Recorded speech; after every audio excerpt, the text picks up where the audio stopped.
أهلا بالجميع في حلقة جديدة من سلسلة ليفل أب. السلسلة هذه اللي تدور حول تطوير الفقرات والمجسمات الصغيرة اللي نستخدمها في البورد جيمز. طبعا احنا انتهينا بآخر حاجة بعمل أبواب ريزدنت ايفل 2. راح نسوي لكم كاتش أب لبعض الأشياء اللي سويناها خلف الكواليس، زي مثلا هذا.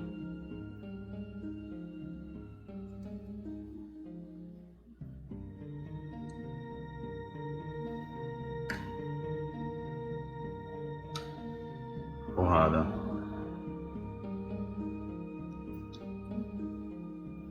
زي ما تشوفوا مسوين المؤثرات بطريقة تبان فيها كأنها حديد، الأبواب كأنها حديد، هي بالأساس لونها زي كذا. اللي شاف الفيديو الأول راح يعرف إحنا إيش اللي سويناه هنا. والإفكتس الدم والأشياء هذه استخدمنا فيها غرق طبعا أنا شفت اثنين، أوريكم الباقية مع بعض عشان ما تطول الحلقة. هذه ألوان، باب نحاسي، باب حديد. عشان تقدروا تسووا الإفكتس هذا تحتاجوا ألوان الأسود، وهنا البرونزي أو الفضي، وراح يطلع معاكم الشكل ده. طبعا زي هذا الباب احنا سوينا أشكال تانية تقدروا تشوفوها هنا من دون أي إفكتس، وهنا برضه بالدم.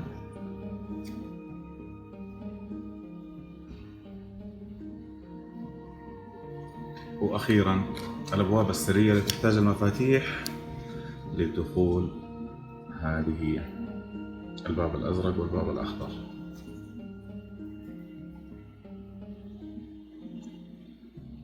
طيب اليوم راح نسوي حاجة جديدة، وزي ما تشوفوا عندنا برضو Resident Evil 2 The Board Game، بس هذه المرة 3D Terrain.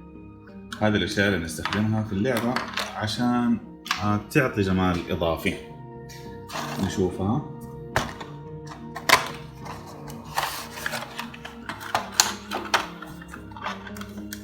زي ما تشوف فيها الزومبي الميتين هذولا، اللي لو دخلت أي غرفة وكان في علامة زومبي هذا ما يصحى إلا بلعبة لينارد الأسود اللي يبين هل هم راح يقوموا أو لا. اليوم راح نسوي الآلة الطابعة هذه، حنسوي واحدة. طبعا هنا في الانك ريبن أو الحبر، هذا هو. ومع هذه الإضافات في حاجة سويناها خلف الكواليس اللي هي الصندوق. هذا شكل الصندوق بعد ما سويناه. استخدمنا نفس الإفكتس للحديد اللي هنا سويناها ستيل والمسكة حقته، وطبعا الصندوق خشبي.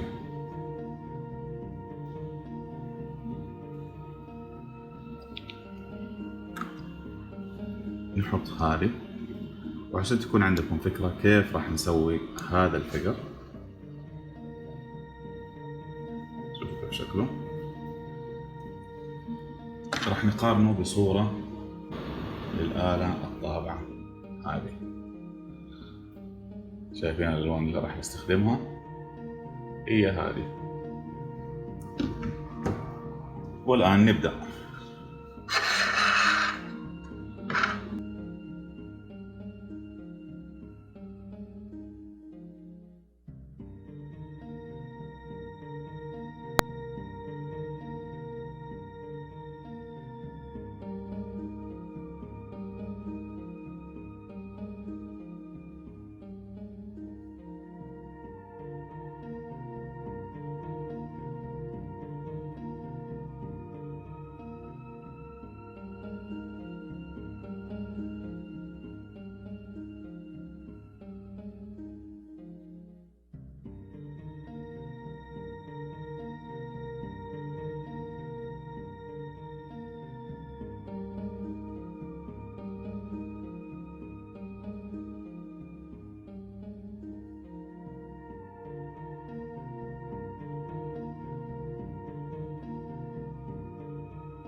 ننتظرها تجف.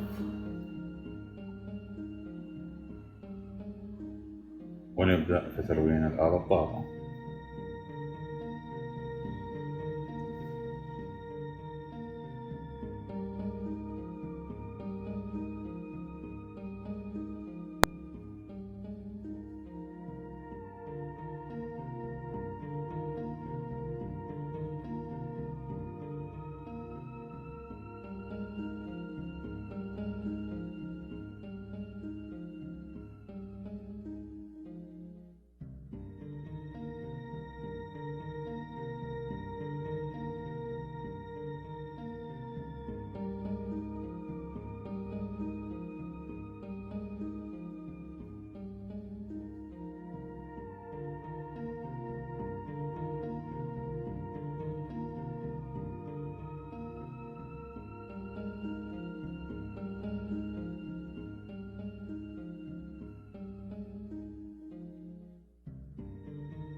زي ما تشوفوا الحين سوينا فيها effects كده، خلينا الدرج معتق.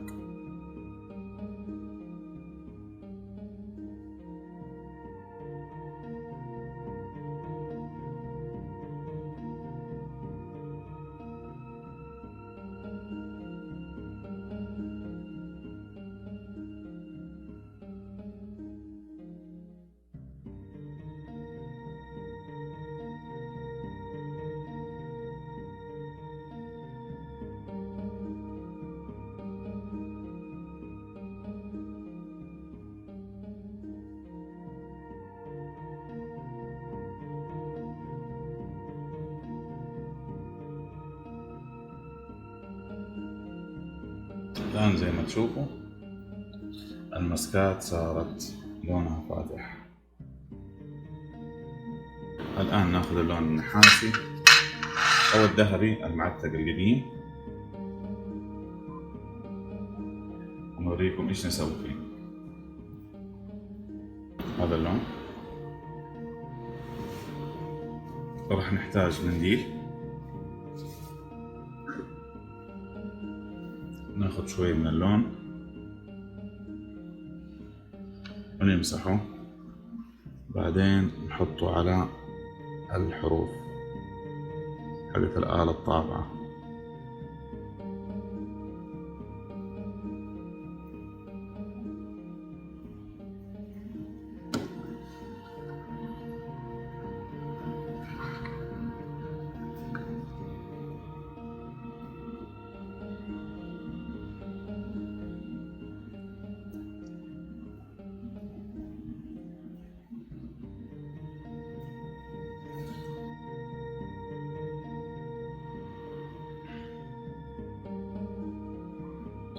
صارت كأنها معتقة، الأزارير باللون الذهبي أو النحاسي والأساس أسود نفس لون الآلة الطابعة. بنستخدم ذا اللون نسوي فيه لون الورق.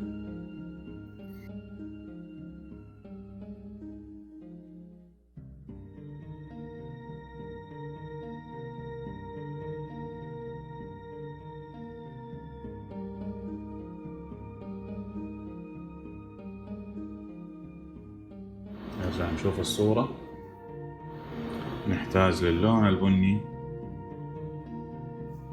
جوا هنا،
وهنا اللون الأصفر الفاتح مدخلينه على الأبيض عشان يبان كأنه ورق قديم.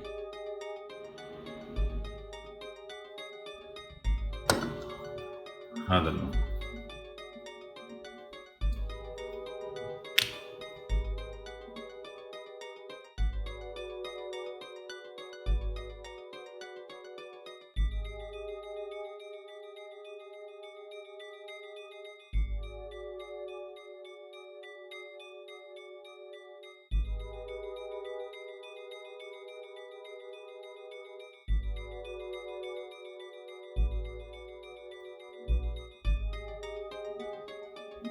هذا الشكل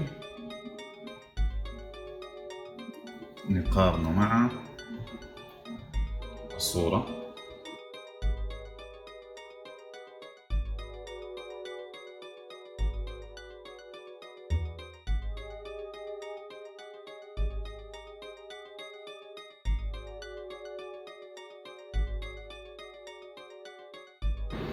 الآن باقي بس نحط ال3 النقاط البيضة الموجودة هنا على طرف الطابعة.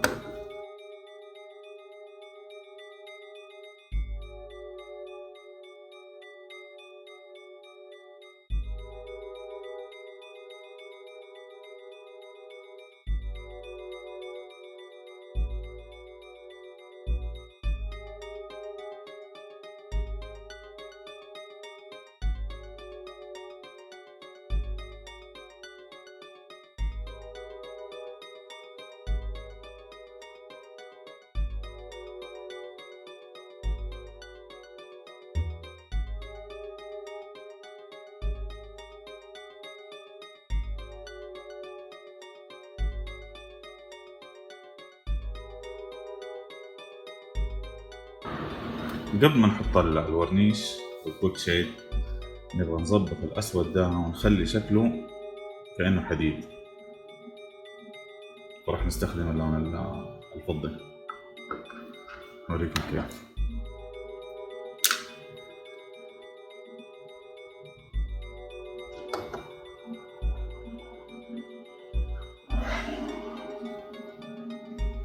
نفس الحركة اللي أول سويناها، ناخذ الفضي نمسحه، بعدين نيجي للون الأسود ونمشي عليه بهذا الشكل.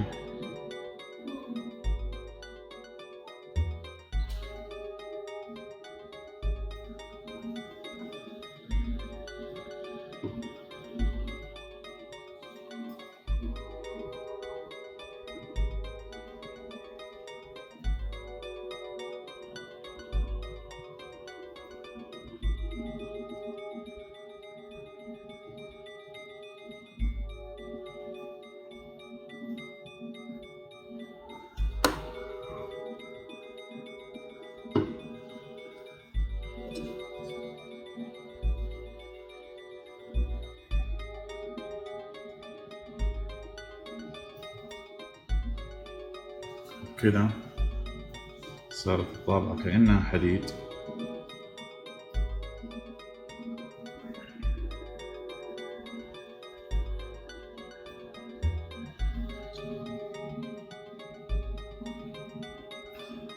وهذا شكلها. عدلنا ورا موضوع الورق عشان يصير بهذا الشكل.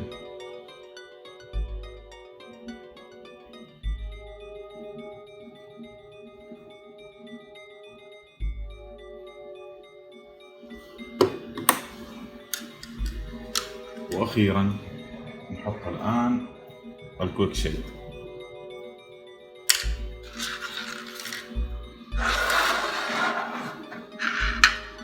هذا هو.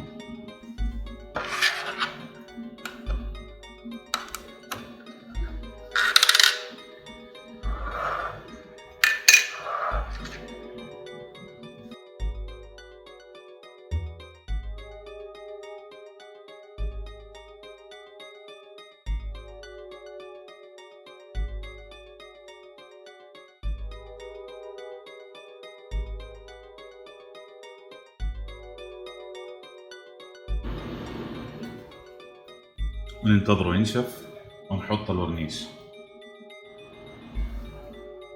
الآن بعد ما نشف نحط الطبقة الأخيرة اللي هو الورنيش.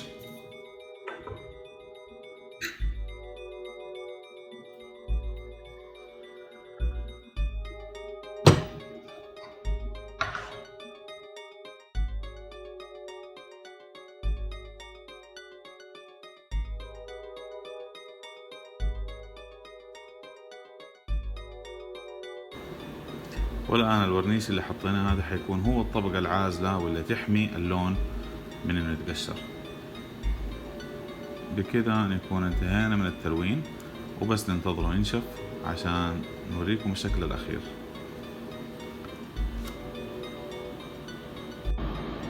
الآن نسوي مقارنة أخيرة كيف كان شكله كذا،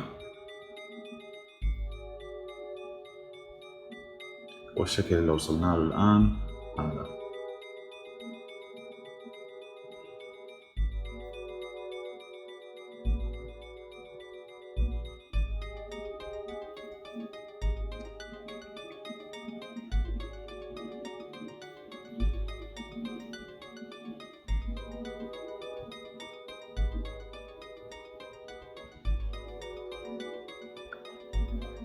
ولو بنحطها مع بعض بتصير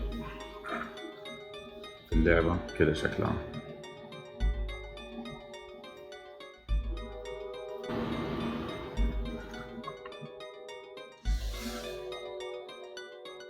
وناخذ لها لقطة من قريب.